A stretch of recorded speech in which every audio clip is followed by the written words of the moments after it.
और रूस यूक्रेन जंग के बीच एक बड़ी खबर अमेरिका से मिल रही है, जहां पर बाइडेन सरकार ने हाइमार्स सिस्टम बनाने का नया ऑर्डर लॉकहीड मार्टिन नाम की कंपनी को दे दिया है। करीब 430 मिलियन डॉलर में ये डील भी पूरी हुई है और ये वही हाइमार्स सिस्टम है जिसका इस्तेमाल यूक्रेन की सेना रूस के सैनिकों पर कर रही है। जी हां, और कहा यह भी जाता है कि ये हाइमार्स सिस्टम, इसकी मदद से ज़ेलेंस्की ने युद्ध में बढ़त बना ली थी।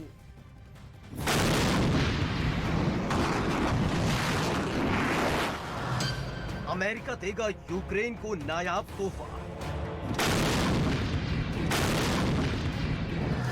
तैयार हो रहा तबाही का सामान।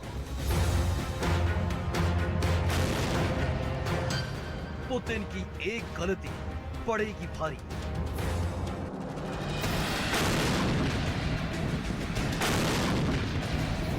चौबीस फरवरी को रूस ने जब यूक्रेन पर हमला किया तो पुतिन को पूरा भरोसा था कि युद्ध के इस मैदान में जीत उनके ही नाम रहने वाली है।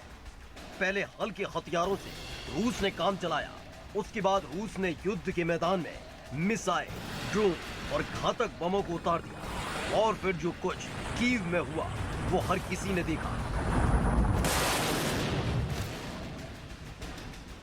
कीव में आसमान से रूस ने तबाही फैलानी शुरू की।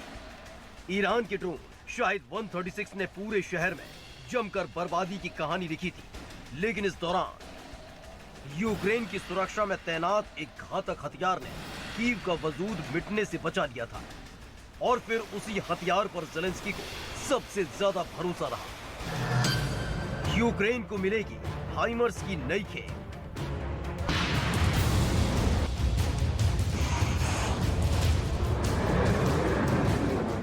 कीव पर हमला हो या फिर खेरसोन में तबाही का इरादा, रूस के हथियारों पर अमेरिका का हाइमर्स रॉकेट सिस्टम हमेशा भारी पड़ा।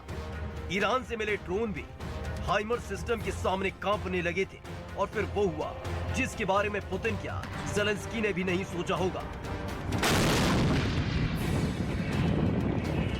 यूक्रेन के जिस इलाके को पुतिन ने घेर लिया था, जिस शहर पर कब्जा जमा लिया था, वहां से पुतिन की पलटन भागती नजर आई, क्योंकि हथियार लगातार खत्म हो रहे थे और बचे हुए हथियारों की होली हाइमर्स सिस्टम चला रहा था। ऐसे में अपने टैंक और कई हथियार छोड़कर रूस के सैनिकों को खेरसोन से भागना पड़ा।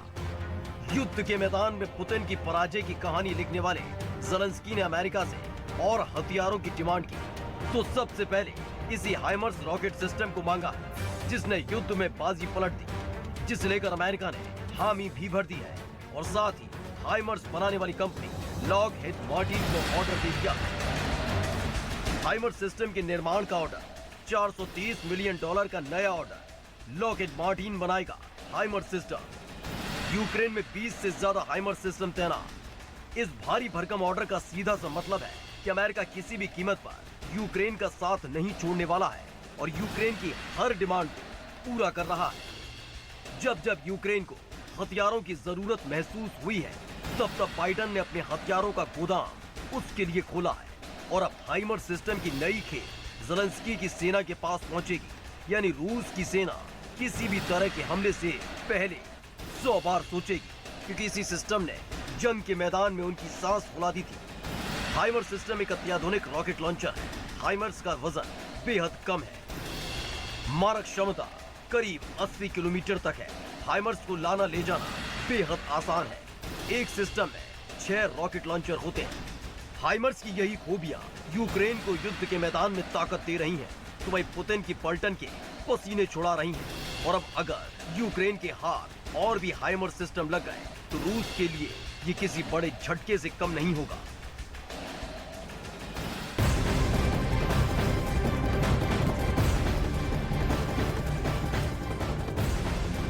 और रूस यूक्रेन युद्ध से जुड़ी इस वक्त की एक और बेहद अहम और बड़ी खबर आ रही है। यूक्रेन पर रूस के हमले लगातार एक के बाद एक जारी हैं। खेरसोन में रूस के हमले में 3 नागरिकों की मौत की खबर अब सामने आ रही है। रूस के सैनिकों ने कल खेरसोन पर 42 बार हमला किया, जिसमें 3 लोगों की मौत भी हो गई, जबकि इस हमले में 7 लोग बुरी तरह से घायल भी बताए जा रहे हैं।